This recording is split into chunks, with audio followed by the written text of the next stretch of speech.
Happy Thursday afternoon. I'm coming to you after, look, I know we're numb to the brazenness of the things that Donald Trump is capable of. And I had made a promise to myself I wasn't going to chase every Trump squirrel that was out there. I kind of feel like at times that in fact there's too many people chasing too many different Trump squirrels, and this is why it's so scattershot, etc. But when you see it sort of all lumped together within a 72-hour period, the brazenness, is, I do think we are now in the I can shoot somebody on Fifth Avenue portion of the Trump presidency, right? That line that he said, which has become so infamous for certainly what he thinks of his supporters, right? He thinks his supporters have tolerance for anything he does, no matter how corrupt, no matter how self-serving, no matter how self-dealing.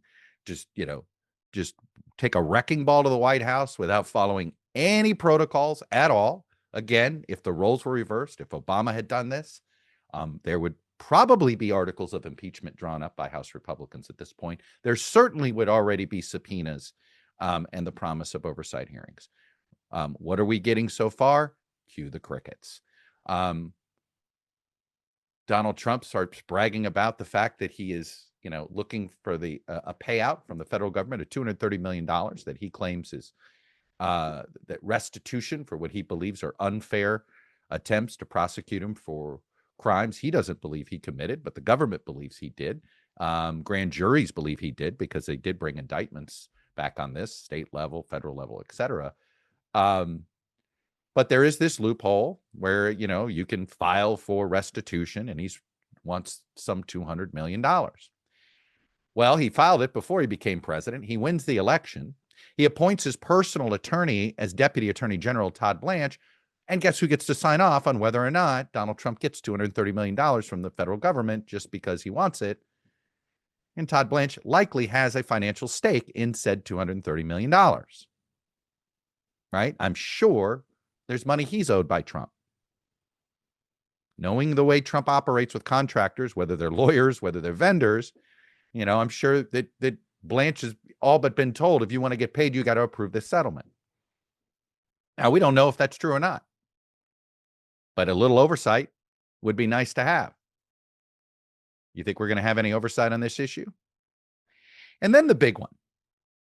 It's, Donald Trump's done a lot of corrupt acts as president this second term on a level that is that I think we're just kind of numb to, right? And this is proof that we're numb to him.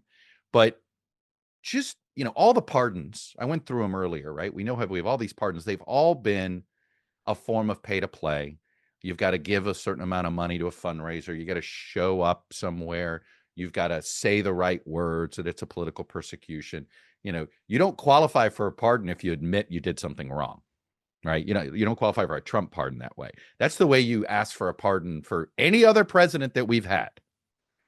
OK, but apparently not this one. I'm old enough to remember when Democrats were outraged on a pay for play scheme by Bill Clinton on his nearly last week in office with Mark Rich. And there was all sorts of congressional hearings on that. I'm also old enough to remember when there was a lot of outrage about Joe Biden and his preemptive pardons, particularly the ones for his family members, which a few of them looked awfully suspicious, including ones for his siblings. Because I don't know of any legitimate possibility. He claimed he was doing it worried about retribution from Trump. On one hand, Trump retribution is a real thing to be concerned about. But I'll just say that there was one or two of the people included on his preemptive pardons that were a bit suspicious. That was a corrupt act, and it was wrong. He may, there's a reason that there is a saying called the road to hell is paved with good intentions. But that's taking us on the road to hell. But the point is, and when I tweeted earlier today, I said, I know the GOP's tolerance for government corruption has never been higher, but the obvious pay-to-play pardon scam for Trump family business partner Changpeng Zhao of Binance, the crypto exchange firm, must make some elected GOP squeamish. Somebody, right? A normal, functional congressional majority would do things like oversight hearings on what looks like an obvious corrupt act like this one, and yet cue the critics. And I had one person respond. Most people were sort of like, yeah, it's pretty bad. You can't really defend it. But one person, but the Biden pre-pardons. Yeah. Enough with this two wrongs make a right nonsense. There is so many. Donald Trump is famous for borrowing money, borrowing other people's money, welching on the debt and banking whatever profits he can make, right? Half the reason he filed for bankruptcy in Atlantic City was to avoid paying bills. Well, Donald Trump is accumulating another type of debt for the Republican Party. And at some point, you're going to pay the price. He's borrowing essentially whatever moral or ethical, high ground Republicans once thought they had before the Trump era, or even they think during the Biden presidency when they were really beating their chest about small government, about corruption and Hunter Biden's corruption. Again, what they pointed out about Hunter Biden and scamming using his name to get government contracts was legitimately something to be upset about. But if you were upset about Hunter Biden's business practices as the son of Joe Biden, you should be apoplectic about the ripoff of taxpayer money that is happening with the Trump family business. A business partner pays to play to get a pardon where he admitted he was a money launderer. And Trump just does it in broad daylight, right? He is robbing all of us blind. Except we're not blind, we're staring at it.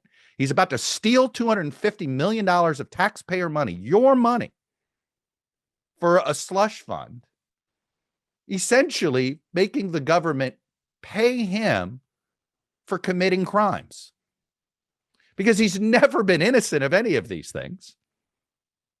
And the only reason the government investigation stopped is because of a Supreme Court ruling and his election as president. There's a reason results matter more than promises. Just like there's a reason Morgan & Morgan has become America's largest injury law firm. For the last 35 years, they've recovered $25 billion for more than 500,000 clients. It includes cases where insurance companies offered next to nothing, short of shortchanging, seeing if they could get away with it. And Morgan & Morgan fought back, and they won millions. In Pennsylvania, one client was awarded $26 million. It was a staggering 40 times the amount that the insurance company originally offered. That offer, $650,000, whatever it took to sort of get away without paying. So with more than 1,000 lawyers across the country, Morgan & Morgan knows how to deliver for everyday people. So if you're injured, you're looking for a lawyer, check out forthepeople.com/ToddCast or dial pound law, pound 529 on your cell phone. And remember, all law firms are not the same. So give Morgan & Morgan a look. Their fee is free unless they win. And we know he doesn't need the money. My goodness, he's been shaking everybody down. But I brought this up. So we've got the inaugural slush fund, which is just filled with corporations with pay-to-play money. You've got the building slush fund, a ton of pay-to-play on that. If you want to be in his good standing, you got to write a check for his expansion of the White House. You've now got a taxpayer-funded slush fund that he's about to get courtesy of his personal lawyer, his Deputy Attorney General, Todd Blanche, $230 million. You got his presidential library slush fund, which is taken money from a shakedown of Disney, a shakedown of Paramount, a shakedown of Meta, a shakedown of X. Again, all of these people, none of them lost a lawsuit to him. By the way, is the guy ever going to pay E. Jean Carroll? Right? A court has multiple times awarded her money. I don't know if he's actually paid her, but he certainly demanded settlements from companies none of whom would have lost a case to Donald Trump, all of whom had the law on their side, but they were too cowardly to use it. And I would just say, again, I'm going to go with this debt metaphor. What Donald Trump is doing, he doesn't care about the future of the Republican Party. He is essentially borrowing it. I think we have now got proof that he doesn't care if Republicans never elect another president again. He'd probably be gratified by that. He wants to be known as he alone is the only person that could win, and he alone. And so what is he doing? He is so corrupting the brand of the Republican Party. The Republican Party is now the place to pay to play for pardons. The Republican Party is now the place to rip the government off of money. The Republican Party is now the place that does not believe in the rule of law. Donald Trump has created this brand to the GOP. And there's a whole bunch of you right now who would like a future in politics after Donald Trump. I know nobody thinks long-term anymore. But my God, do you have any morality or ethical anything left in you to elected Republicans in Congress? This is a dysfunctional implies some function. It's non-functional. It's a non-entity. If you're going to look the other way, while a president blatantly profits off the presidency like this, unconstitutionally, mind you, it's written into the Constitution. All these foreign deals that he's done is a violation of the Emoluments Clause. I know we're not going to go down that road and holding him accountable via the way the founders wanted through impeachment's not going to work, right? Because it's a popularity contest. But make no mistake, you'll pay this debt eventually, Republicans. Maybe not today, maybe not in 2026. But Donald Trump's not going to be there forever to be this brazen. And at some point, when people are paying too much for electricity, too much for groceries, while Donald Trump lets them eat cake in his ballroom, they're going to punish everybody. And here's the thing.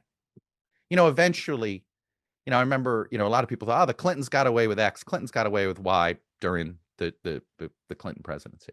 Did they? Eventually, the public had it and decided to punish the Clinton brand and eventually punish the Democrats for the Clinton brand. And for what they believed it stood for, whether it was the small things. Look, the incremental things they did that opened the door to more of this whataboutism, right? But eventually, the Democratic Party paid a price for essentially looking the other way on some of those ethical and moral transgressions of the Clintons. Didn't happen immediately, but it did happen eventually. So this is my warning to you, Republicans, on this. What you're allowing to happen, this is a tattoo. And, I know you think, oh, no, it hadn't hurt us yet. Oh, no, it hadn't hurt us yet. Oh, no, it hadn't hurt us yet. He is stealing in front of the camera. You're seeing the thief is waving at the camera as they shoplift. The blatant pay-to-play. We have seen nothing like this. Teapot Dome is small potatoes. Watergate is small potatoes. The Clinton pardon, the Lincoln bedroom, all of that business, small potatoes. It's right before our eyes. Republicans, I promise you, the cult of Trump will disappear at some point. And there's going to be a whole bunch of people going, you guys have no moral center. No ethical center. At some point, voters are going to care about this. And the punishment is going to be rough and harsh. And I'll tell you right now, every one of these folks that are still in elective office defending this, you're going to own it. There's going to be plenty of people that are going to make sure you own this. This is gross. This is illegal. This is unconstitutional. But it's simply wrong.